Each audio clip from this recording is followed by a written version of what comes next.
Hello, everybody. Welcome to the Aries season forecast. I'm Jenny Fitterer, and I am ready to do this video. I just had the great experience of filming all of this, only to find out I didn't have any storage on my computer and it didn't save. So I just had a very big emotional moment because I just love doing all that work and then having it not save and have to do it all over again. So I'm feeling particularly in the Aries season of aggression and anger at the moment. So I'm ready to film this a second time for you. Feeling the vibe. I've got some nice calming tea right now because I'm just feeling some things. So welcome to Aries season, everybody, where sometimes our tempers get the best of us because that's a bit what Aries is like. So let's do this again. Aries season runs from March 20th to April 20th, and at least here, these times are all Pacific time, so it might be slightly different depending where you are in the world. But Aries season. So Aries is actually, this is really the new year season. So the calendar year starts in January, but the astrological year starts now with Aries season. So Aries is the first sign of the zodiac, starting off the energetic year. So we just had Pisces season, the end of the 12th zodiac, so we've just been kind of culminating and closing off that year's energy, and we're starting in a brand new year. So Aries is a fire sign, and it's a cardinal sign, meaning it's a very initiative, like taking action kind of sign, and it sort of is like the spark of life, like a new baby born into the world, that first little green shoot of spring. It's the new life, the new potentiality starting to incarnate. And so there's a lot of really vibrant like sparks in this particular season, and we can get a lot of sort of downloads of new ideas, new inspiration, new things that we want to do. Here in the Northern Hemisphere, we just came out of winter, so this is the beginning of spring. So there's that like, okay, we've been in the cold season for a long time, and now we're finally starting to get a little bit more energy and wanting to do things again. If you're in the Southern Hemisphere, when you're just closing out summer, coming into autumn season, it's a change of season often, whether that's now you've got a bit more energy because the heat is coming down, and so, we can be really sluggish in the heat, and now there's this kind of coming into harvest season where there's this different kind of energy too and inspiration. So Aries season starts with, and it's the same time as equinox. So equinox is the balance of light and dark in the world. So this is the March equinox is what starts off Aries season as well. So we're into this time of balance between the light and the dark season, and we're also starting this brand new energetic year. So Aries season, as I've said, it's a cardinal sign, lots of new ideas, new inspiration. Aries is also, it's very involved with the ego. So it's this spark of new life. It's this awareness of consciousness when we think of the I am statements of just, I exist, I am a me, I am an ego, I am an identity, and so Aries is ultimately concerned with themselves, and that's not a bad thing. In fact, that's how we all have to start. We start as selves. We engage in the world primarily as an individual first and foremost. So Aries is often quite impulsive. I have an idea, I'm just going to act on it. It's not really stop and think. It's very that kind of young infant energy of you're just engaging with the world. You want something, you feel something, you cry, you're involved with your own. Speaking of crying, I did cry a little when my video didn't work. So Aries also has a very temperamental aspect to them. There's a very kind of hot flash temper. And one of the things that is correlates with for Aries is the sign of the warrior, is where we stand and we fight. We have this anger response that helps us protect our boundaries, that says, I'm not going to stand for that, or that's not right, I'm going to fight for that. So Aries season has this impulsivity, this self-centeredness, and not self-centered in a bad way, but being centered in yourself and your ego, and often this willingness to fight, this I'm self-determining, and I'm identifying who I am based on my boundaries that are different than yours, and how we identify we have to sometimes battle out our boundaries to understand where I end and you begin.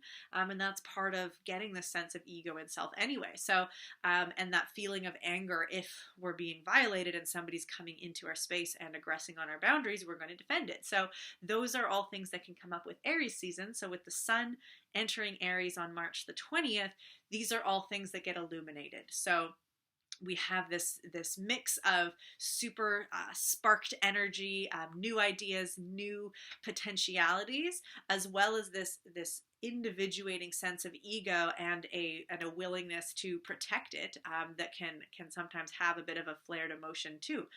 So that is the sun in Aries, March 20th. Then the next transit that we have is a pretty big transit in a lot of ways. So this is Pluto entering Aquarius.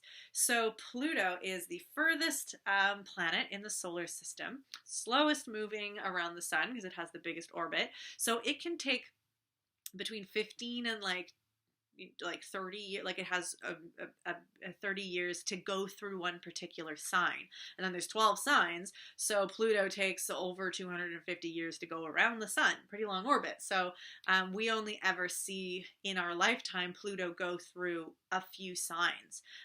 We don't get to experience them all. So we've had Pluto in Capricorn since 2008, and then on March 23rd Pluto moves into Aquarius. So Pluto as a planet is associated with the Lord of the Underworld, which is this sense of transformation. And transformation really is a destruction of the old to create the new. But that destruction is something that we have to experience. Transformation is uncomfortable, messy, weird, scary. It's different. We don't just seamlessly become. Something has to end for something to begin. So Pluto kind of comes in as a planet to wipe the slate clean and to introduce chaos and destruction, and to clear out what was in order to build something new and for a new order to arise. So when Pluto moves into a planet, we see moves into a sign, we see elements of those signs start to undergo a radical change, and it often looks really chaotic and destructive. So Pluto as a planet, because it's so far out, it really mostly works on a collective scale. So cultures, global communities, we see it in the life events and historical events on the planet. We do still experience it in our personal lives, but it's not quite as pronounced. So yes, you may in your own life start to see and have these parallels of these themes starting to undergo a transformation and a bit of creative destruction as well, but we really look at it in a historical events kind of way. So in current events, that's where we really see Pluto working. So Pluto was just in Capricorn, shaking up a lot of Capricorn themes in terms of government structure, patriarchy, and how we get our resources and do our work in the world. Now they're moving into Aquarius. And so Aquarius, as a sign, is very scientific, rational, logical, very much about innovation, often involving science and technology. And innovation in this way is a leap. So we can change and grow gradually over time, and it feels kind of easy and sustainable. But Aquarius rules that all of a sudden change. Some new technology that changes everything in an instant.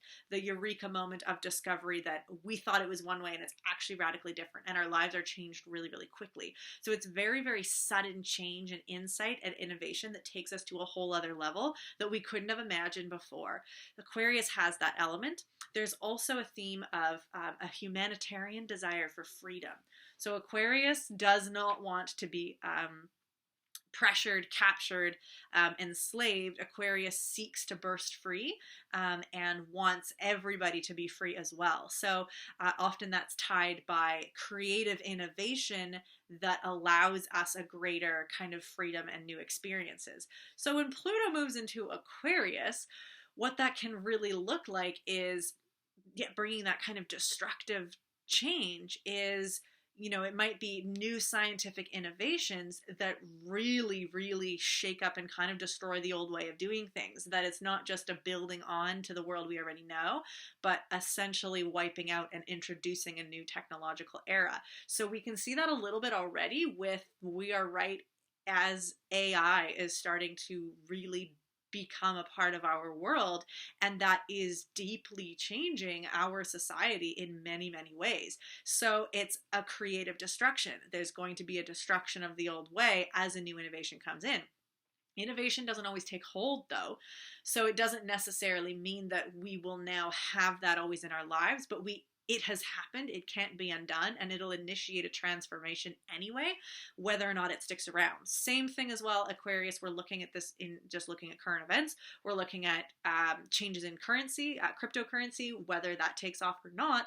The invention of it has changed and destabilized the way that we've done commerce and banking, and it's introduced questions of how are we going to do this. Another big element to Pluto is anytime there's a transformation, there's always resistance from somebody. We don't all just wholeheartedly embrace change, and certainly when we're looking on a global, national level, not necessarily the best at just seamlessly embracing change. So what always happens is the old guard feels its impending death and destruction and fights for life to resist the change.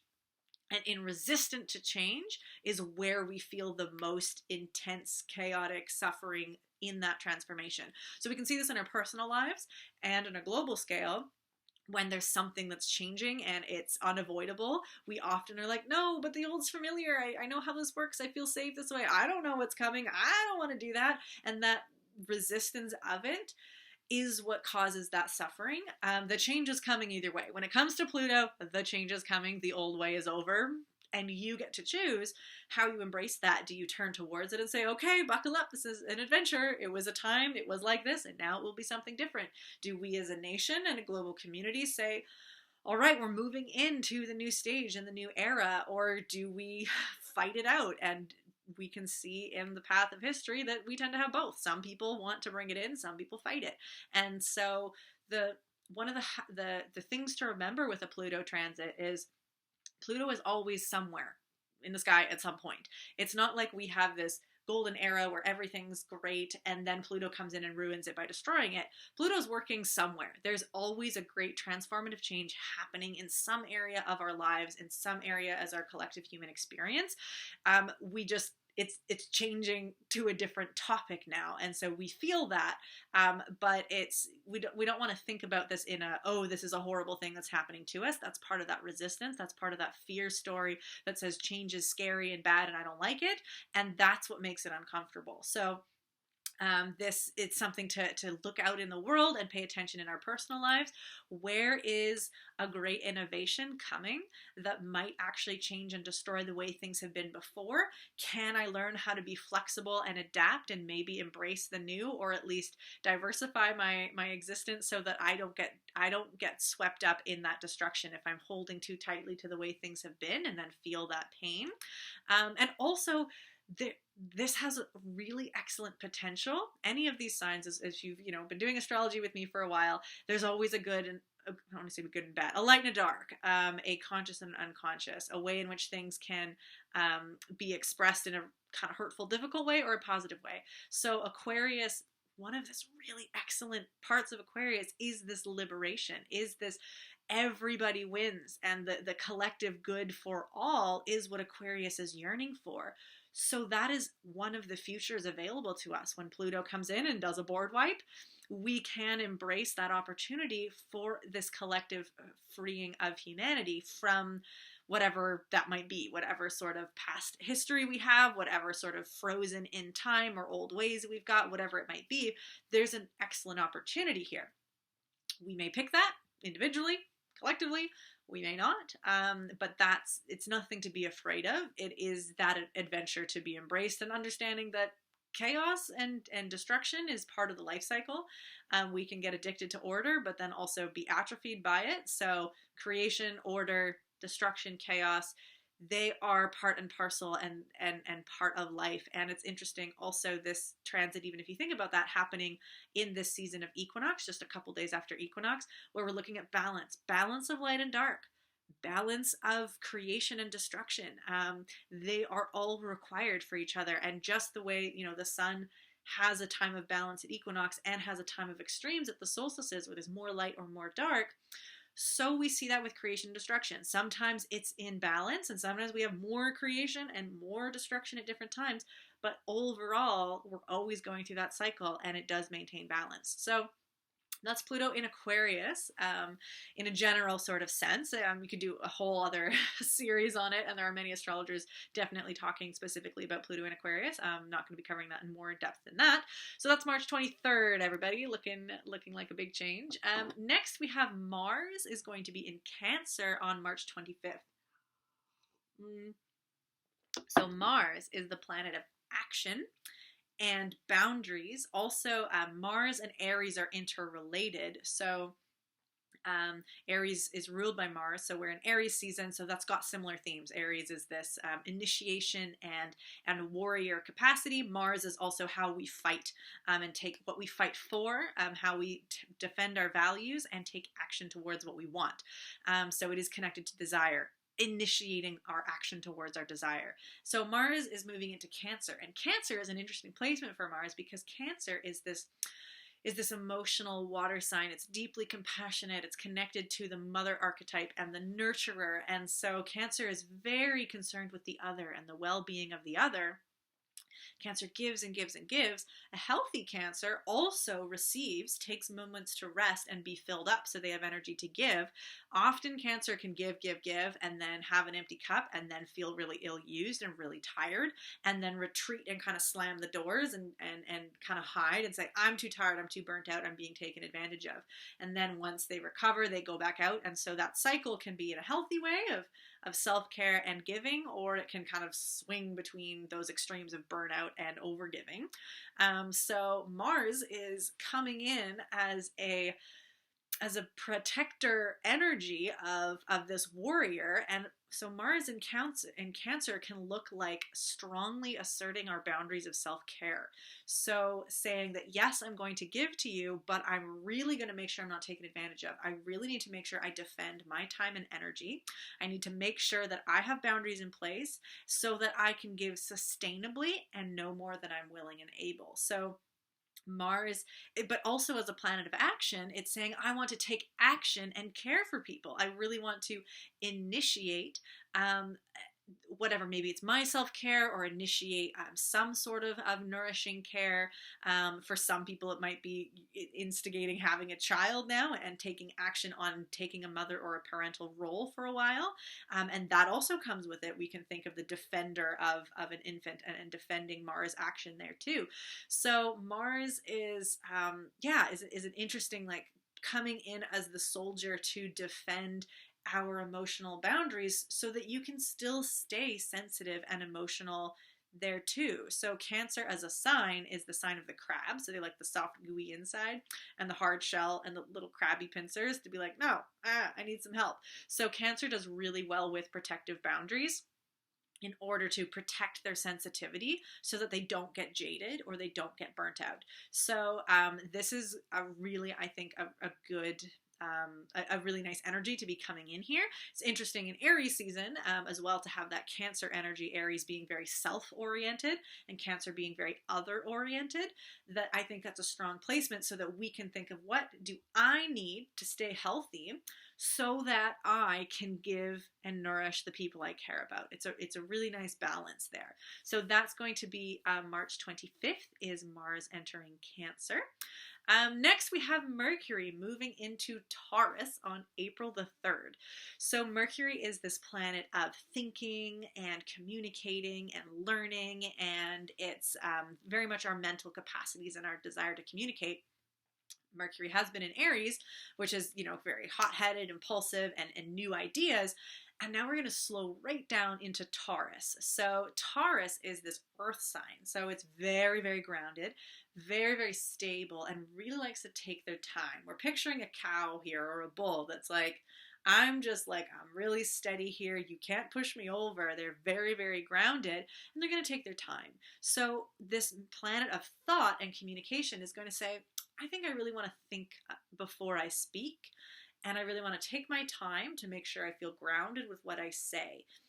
So moving from Aries, where maybe we just say what we think and we don't really, kind of impulsively, don't really think about it. And maybe that's good. Maybe that gets us in trouble a little bit. But we're going to just slow down now and say, all right, I'm just I really want to think about things. Don't rush me. I'll get where I'm going.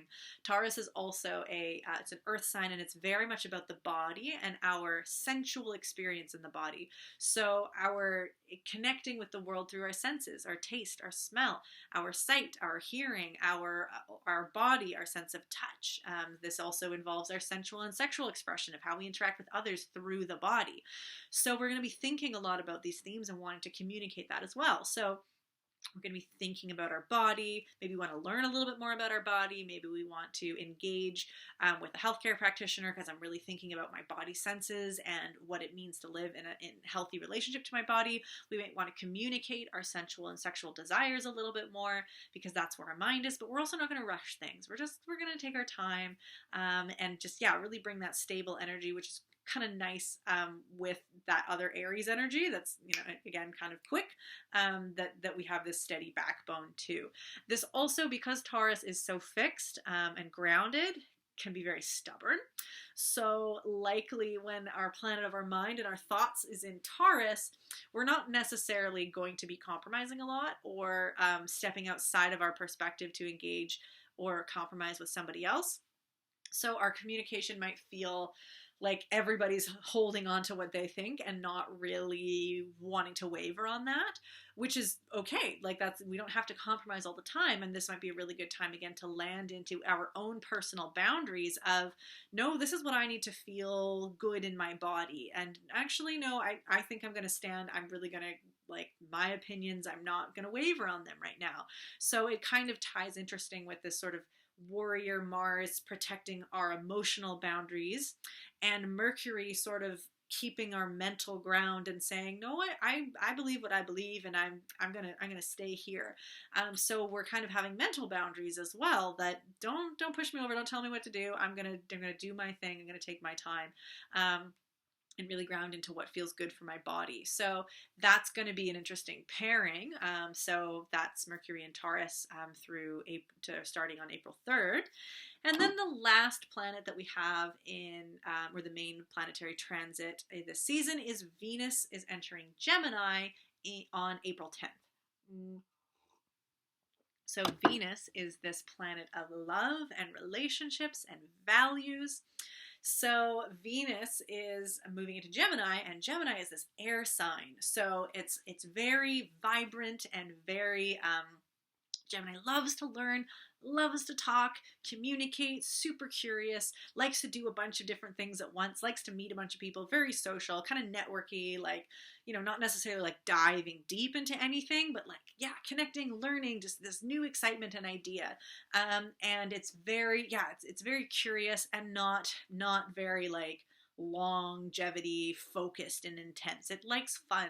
So Venus here is really wanting to inject some fun and sort of casual connection and more networking sort of vibe to our relationships. So relationships, again, can be our personal, intimate, romantic relationships. It's also our friendships and our work relationships. So this might be a really great time to increase your networking and just make those light connections without really diving in to a really heavy committed stage right now. Venus will have been in that more stable, grounded energy earlier in Taurus or in Aries season because it was in Taurus, but now it's okay, let's get fun, let's get light, and there's a really, especially if we're thinking marketing or connecting with people or even in romantic relationships, that how sometimes some people's intensity or focus can be a little off-putting sometimes. What Venus and Gemini can really give the gift of is that fun, curiosity, excitement. So when somebody meets you and they're super curious and they're just you can feel their energy that they really just want to know about you, but they're not taking things so seriously. There's no pressure there. They're just really enjoying the interplay, the banter. And then when you do that as well and you feed into someone and you're having fun, you're just swinging jokes and there's a lot of fun chemistry, but it really stays at that kind of light level, that's often a really inspiring and energetic way that you then leave somebody feeling light, feeling like that was really fun and that's a really great memory. And then maybe in the future, then you can kind of deepen that connection. But Venus and Gemini has a really memorable and exciting, kind of like a fun dinner party where you just get to kind of talk with a lot of people and meet people, and you leave feeling really like light and fun. So that sort of Venus entering into Gemini at that point on April 10th is going to bring, yeah, some of that more vibrancy, which is interesting because we've had so many other planets in Aries season right now that have been very me centered. Aries is like my desire, my sense of self, my impulse, and that's an excellent thing. Mars is like, okay, like I really want to care for you, but I want to make sure that I'm protected and that my emotions and my reserves are cared for. And Mercury is like, okay, like I really want to take my time, and I believe what I believe, and I don't really feel like you arguing with me. I'm not going to change my mind right now. And I really want to be aware of my body and what my needs are, and really communicate what my sensual desires are or my health is. And then Venus pops up and says, but I still care about everybody. I want to have a lot of fun, and starts to focus outward. And that's the great thing, is we have a way better capacity to engage out and take risks and engage with others in a light way when we have a stable, safe background. So if you've done the work to make sure that your core and your values and your home safe and your body place is safe, that allows you to kind of put down your weapons now and go forth in a really light, fun way. If you feel unsafe, you're either going to retreat or you're going to be armed. And people will sense that, and it'll be really difficult. They'll either won't want to connect with you because you've hidden away and they don't think you're interested in them, or they're going to be nervous because you're on guard all the time and they're going to put their guard up. So nobody puts down their weapons until they feel safe. And so if we do all of this work with these other planets to make sure that we're really clear on our boundaries and our personal needs, we then get to engage more with this Venus and Gemini energy to move out and be really excited and meet people because we feel safe. We've got our boundaries and we know what they are. And if somebody challenges us, we'll say, no, thank you, I'm good. I'm not available for that. And we don't have to suddenly get defensive and scared because we're like, I don't actually know if my boundaries are firm. What if they're testing them? It's this, no, I'm good. I'm protected. I know what I need. I can say no to you, and then I can move on and still continue with lightness. So that's a kind of, yeah, interesting combo of what's happening with the planets in Aries season. So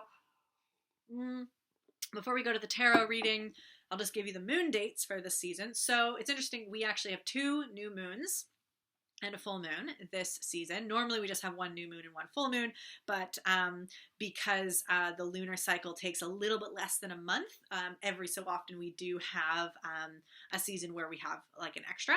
So we have new moon in Aries on March 21st, and then we'll have the full moon in Libra on April 5th, and then we'll have a second new moon in Aries on April 19th, and this is actually going to be a solar eclipse. So we'll be coming into eclipse season right at the end of the month with this second new moon in Aries and a solar eclipse. So that's, going to be little fun moon things this season. So that's that for the astrology.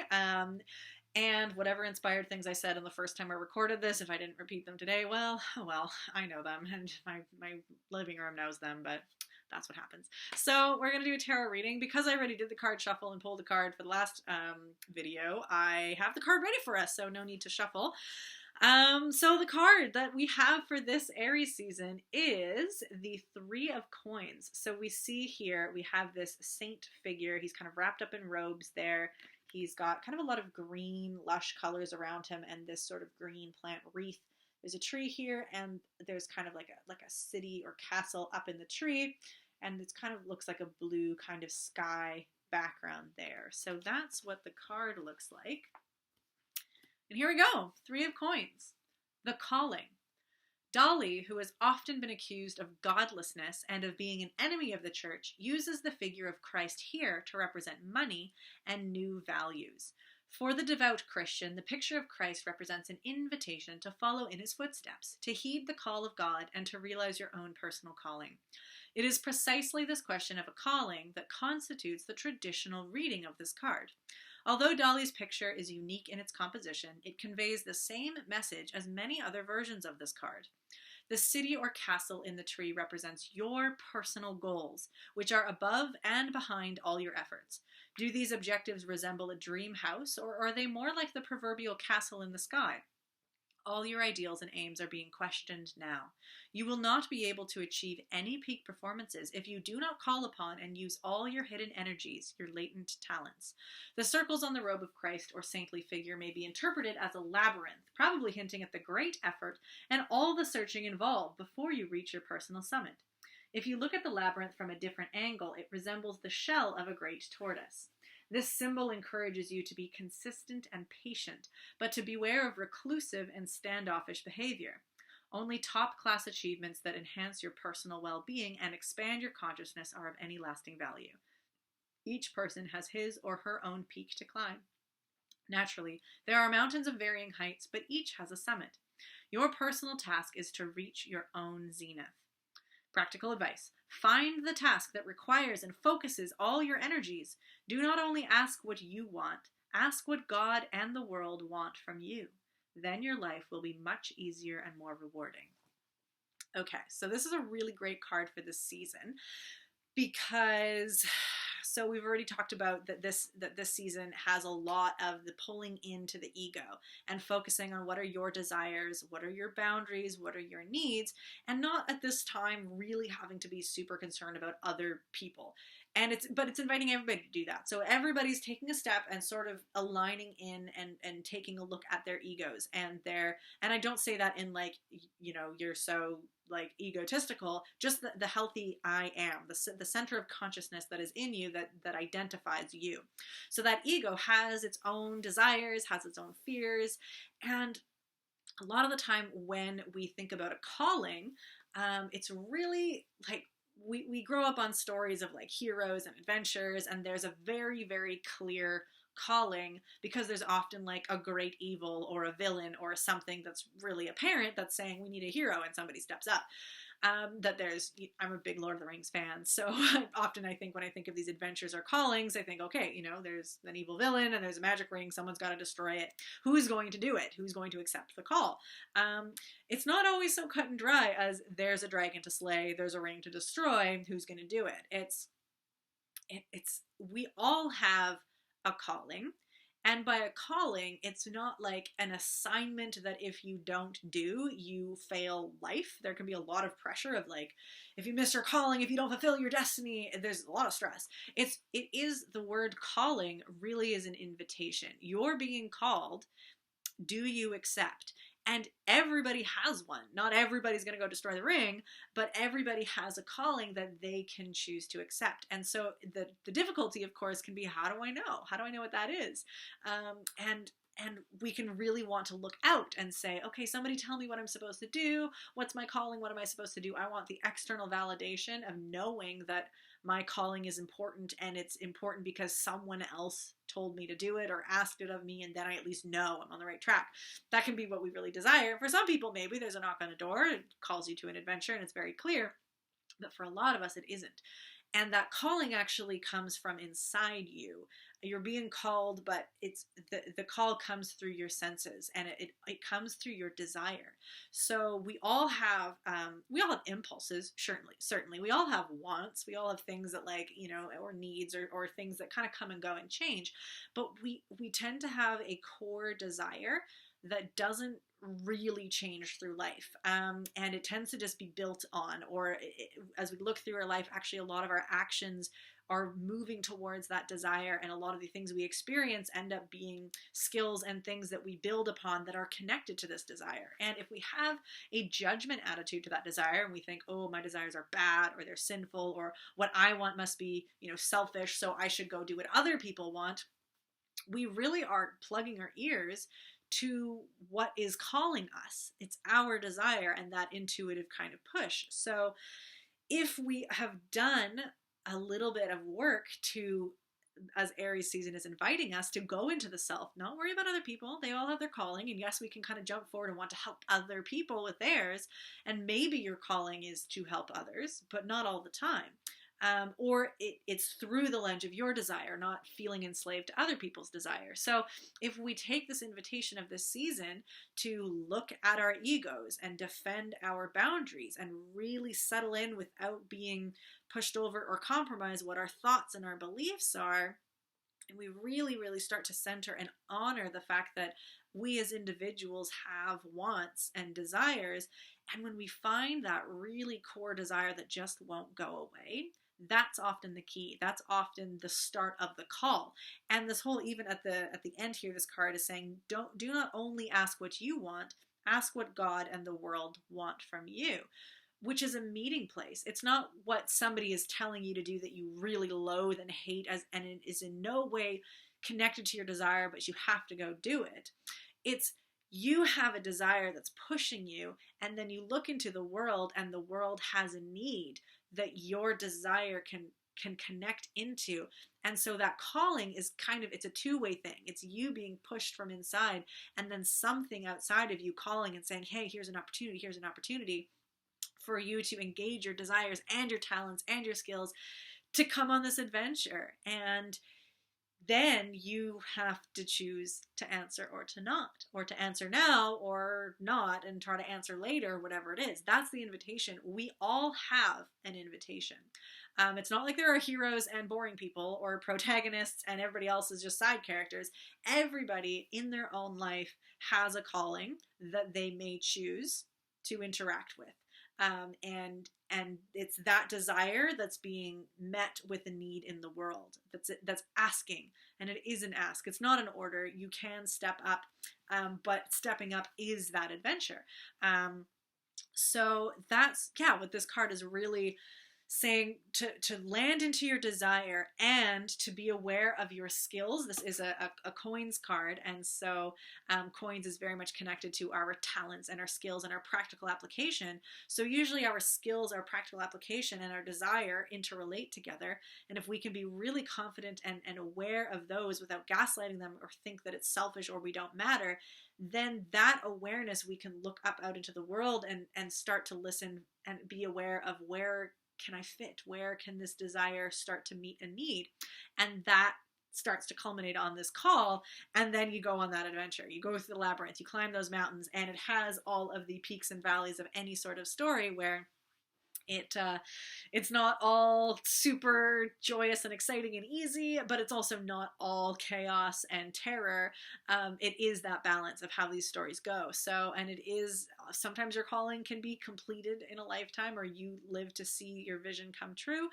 Sometimes it's a multi-generational kind of life project, and you pass the baton, and you may be one of those people that is remembered as having initiated and started a project, whatever it might be. And some people have those large global visions that everybody knows about, and other people, your calling can be very local, individual, private. Not everybody wants to live in the limelight, and it's just what yours is. It's not going to look like anybody else's, and it's easy to look around and say, I'm not doing it right because I'm doing it different, but everybody's doing it different. So that's this card. And as I've said, that if you can tie it into this season already, it's the beginning of a new astrological year, so a lot of this energy is going to infuse throughout the whole the astrological year. So this, as the beginning of a new season, a new year, having this card of calling really sets that, like, if you take it, there's an adventure waiting for you, and the best way to take it is actually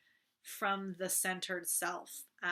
Not the time to be super self-sacrificial or really worrying about other people's needs. There is a time for that, but this is listening to your calling, and it's only going to get clearer and more, you'll be more confident in that call if you've spent this time, this Aries season time of checking into yourself, your boundaries, and allowing your impulses and your intuition to be the primary informer, and then moving outward from there. So that's that. Thank you for joining me, and even if it was a little bit of a frustrating start for me, I do want to acknowledge, of course, that I do live and work on the traditional lands of the Esquimalt and Songhees nations, and I am in deep gratitude to the land that I live on and the stewards who have taken care of that land. This workshop is a pay what you can workshop. So I do appreciate all donations. The donation link is down in the description below. For this forecast, the donations are coming back to me. So I really appreciate all of those. They really do help me keep making this content, especially when I have to do it twice. So I'll let that go eventually, but for now, it's okay. So thank you so much again for joining me this Aries season. Best of luck. I'm really excited for all of us hearing our calls and going on your life adventure. Take care. I'll see you next season.